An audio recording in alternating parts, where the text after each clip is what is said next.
Hello and welcome to the Ladcast. Today we have another exciting episode for you. This time it's with Fulham FC's U18 goalkeeper Alex Borto. Alex actually came up from New Jersey and played at Gil St. Bernard, as well as Cedar Stars, which is an academy very close to me. So this was a cool experience to see how someone that I could have played soccer against came up and went to actually England to play in London, England's capital, for Fulham, or Full America as it's known. Fulham has housed many great American players such as Carlos Bocanegra, Clint Dempsey, and even today the likes of Anthony Robinson as well as Tim Ream. Americans truly are staking a claim in Europe, and it starts with the goalkeeping position. This was a really cool interview that we learned a lot about Alex and his quest to become a professional goalkeeper or the likes of it, and going forwards.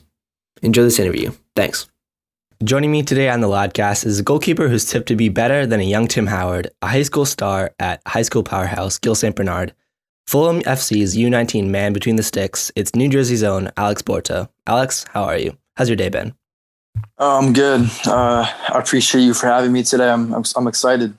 Yeah, of course. I'm excited to have such a... We're switching up the positions. Last time we had a center back in Nico Carrera. Now we have a goalkeeper, so hopefully we can round out the defense soon. So before we start, I'd like to appreciate the name Alex for a moment. Alexander is actually my full name as well. In Russian, Sasha is a common nickname for Alexander, which is why I'm known as that. So coming from Polish descent yourself, is there any chance of a Sasha nickname, or am I reaching too far? I didn't know that, but I am Polish, and I didn't know about that. Yeah. Interesting. Right. It may be just sort of a Russian thing. Speaking of your Polishness, was that sort of a big influence, or is it mainly just your American side? You know, did you have roots that maybe supported soccer because of the Polishness, or? Wait, in terms of of my name? Not exactly your name, but you know your heritage of being Polish. I mean, I'm 100% Polish. My parents immigrated from Poland, grandparents, and in terms of soccer, I would say it didn't really influence me. My background from Poland to play soccer is just I fell in love with the game at a young age, and I wouldn't say it's just because I'm Polish. But although my dad did play soccer when he was little in Poland, but no, it didn't really influence me. Okay, interesting. So the Americanness kind of was your pull, and you fell in love in America. All right, so let's go back to the early days when your path to the Golden Glove at the 2026 World Cup began. When you were 12 years old, you joined Cedar Stars Academy, an academy in northern New Jersey. You played here for 4 years, progressing through the development system in place. What can you say about the academy and the effect on your development? I think it's a great academy. I was a Rebels before a Cedar Stars, and I was released. I wasn't good enough, and I went to Cedar Stars, and I trained there for as you said, the last 4 years, and it was great. Training 4 times a week, and I had a great goalkeeper coach. His name is Coach Zach Roth. Right now, he coaches at SDA right now. I used to go. I used to train at 4:00, which is the session right before my session, and then I trained during my session. Then I stayed after at 8 p.m. to train with the older kids after my session. So I did before, during, and after. And he really was so he was really supportive, and he really helped me a lot through those 4 years. And obviously the head coaches as well were really good, and I got a lot of game time experience. So it's a great club for development. You were, of course, the second player in 2020 to move abroad. Ronaldo Avero signed for HB Koye's U19 in Denmark. I know there isn't sort of this feeling that the US is great at development, but maybe it's coming to a point where such academies such as CSA or STA they're having those resources to ship players abroad. I think those small academies are starting to develop good players, and usually academies like PDA, Cedar Stars, they take young kids and develop them, and then they leave to go to Rebels or NYCFC and all the MLS clubs. And that's really what usually happens. And the small clubs don't get any of credit and recognition if the player develops and becomes pro. So I think the smaller clubs like STA, Cedar Stars have to get more credit and more, just more credit for what they do. Yeah, definitely. I agree. So I'd like to give a shout out to North or Central New Jersey. Gil St. Bernard's is a fantastic school with an even better sporting facility that I myself played on some years ago, the little club called Stronghold. Tony Bednarski really is the man. So in 8th grade, you came to Gil with hopes of achieving big things with a great program that is GSB Soccer. How did you find Gil, or did it find you? Were you considering other options, or was this your number one goal? I live in South Plainfield, and I went there to public school until up to 7th grade. And I don't know if you know Coach Bart. I do not. Actually, he was the assistant coach at Gil. He's a Dutch guy, and I went to a DTS. I don't know if you know. It's like the bubble in Somerset. DTS, yeah, of course. I went there when I was like 9, and I was a member of the facility for a few years. And Coach Bart, he loved me a lot, and I built a good connection with him. And he was my coach there, and he knew like how good of a keeper I was. So he wanted me to come to Gil, and he offered me a spot as like the starting keeper freshman year. And yeah, he's really the man who brought me in to Gil. So I gotta thank him for that. Right, you'd certainly implement yourself into the Gil squad. You'd take the goalkeeping position your own as early as freshman year, and as the number one, you led your team to 2 straight titles in New Jersey. You beat my own team over 2 years with a combined score of 12-1. How did this shape your mentality? Did it fire up your winning mentality? Give you experience competing at a high stakes environment? Yeah, it was definitely good playing for Gil, because Gil isn't really known for losing. It's a winning team, and although I'll go through my ups and downs, wins and losses, it was just good to experience to be on like a winning team. I loved every minute of Gil. It was a good environment for me and good development. Sure. So just your junior year, in July of 2020, you signed a virtual contract with, of course, Premier League side Fulham FC, fulfilling your dream of Europe and starting your long journey to the top of the game. Having had previous training programs with the squad as early when you were 14, this was not an out of the blue move, but a calculated decision on both sides. Was this really a match made in heaven? Yeah, I was my first trial when I was actually 13. Oh wow! And I actually went there like on my birthday, I believe. So I turned 14 while I was on trial at Fulham. So yeah, it was like a nice little birthday present that I was on trial there. But yeah, I was there on trial about 3 to 4 times before they made their decision to sign me. And it felt like home from like the first time I was there. Everybody, accepted me and welcomed me into the club. The staff, teammates, the players, everybody was super nice to me. And I was like, I want to play here in the future, and it worked out. Were Fulham the only club that really monitored your progress, or were there other clubs that? No.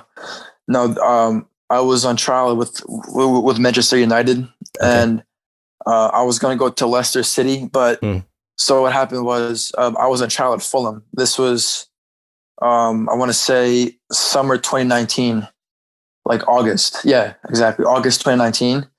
I was on trial at Fulham. Then I was going to take a train to Leicester City to go on trial there for another week. And I broke my pinky on trial with Fulham. So I couldn't go, obviously, because I wasn't going to play injured there. So I ended up flying back home early. But back to Man U. I was on trial there May 2019, and I did really well, and I got invited back. And I was supposed to go in January 2019. In January 2020, but Fulham offered me a contract in November. So a few months before I was supposed to go to Man U to trial.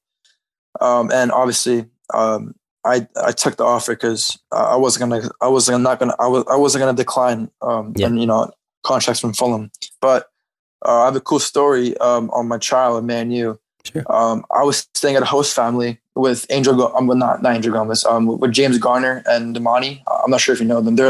They're youth players in Manchester United.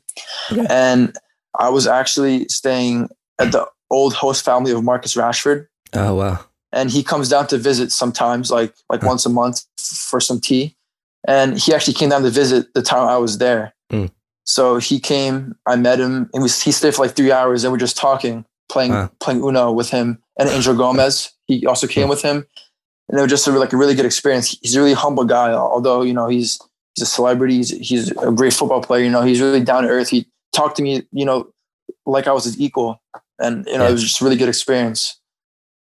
Yeah, Marcus Rashford, MB, just truly a dedication to the world and making it a better place. So you're still only a junior in high school. Are you completing your homework while playing at the academy now? Yeah, I've school every day except for Friday. Yeah. So yeah, I'm busy with schoolwork. I'm taking business class, math, English, and Spanish. So I'm pretty busy. Yeah, it's I guess still no excuse to not complete your GED or whatever while you're saving goals for Fulham FC. Yeah. So Fulham, or Full America as it's known to many in the U.S. soccer community, has a special relationship with American players. The legacies of players like Clint Dempsey, Carlos Bocanegra, Brian McBride are the cornerstones of the American era at the club, while today Tim Ream and Anthony Robinson hold down the fort.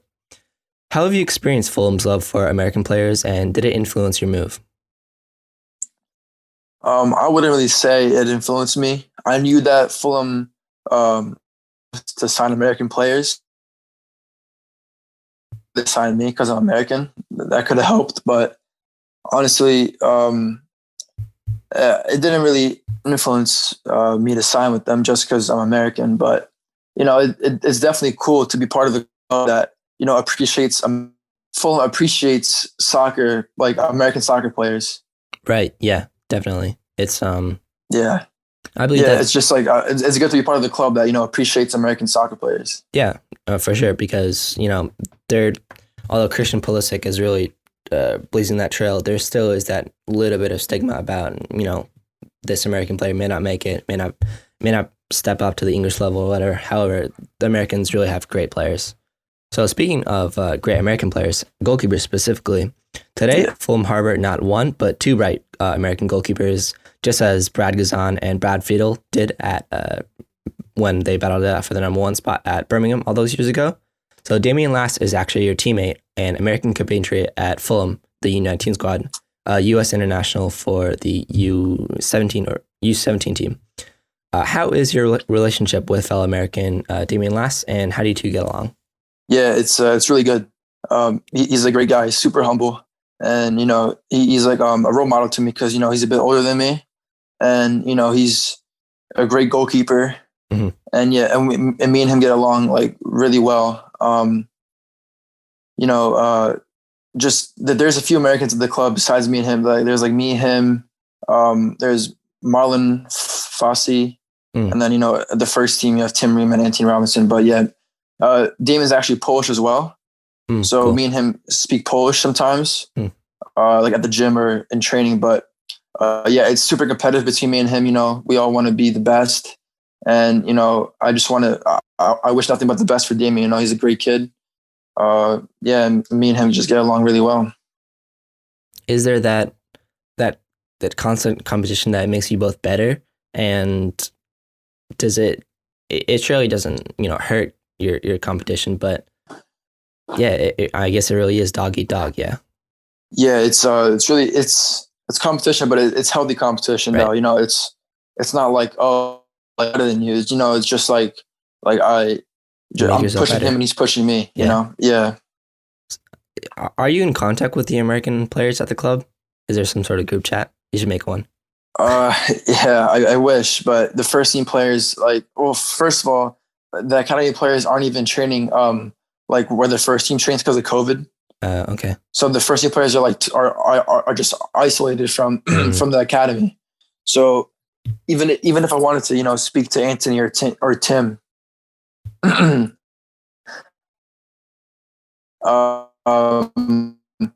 couldn't even, get it. But for now, I'm with Damian pretty much at the training ground, like every day. I see him, I talk every day. A really cool guy. Yeah. But, it's something to consider in the future, to make a group chat. I hope I can do it one day, but, we'll see. Also with the other young Americans, I'm sure you know your Conrads, your Nico Carreras, stuff like that.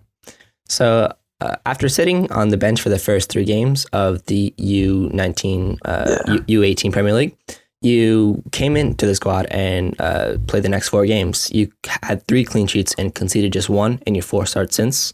You even captained the side once. So how does this Eduard Mendy-esque takeover of the position feel? Yeah, Damian got injured, unfortunately. It was time for me to step up. And yeah, I was a bit nervous, because I never really played for the under 18s at the U18 level in England. So it was a big moment for me though. And yeah, the first game, I was a little bit nervous, but it was versus West Brom. We won 4-1. I can see the one goal. It was a pen. And yeah, after that, I just started getting more confidence. Training, I was getting more confidence. And then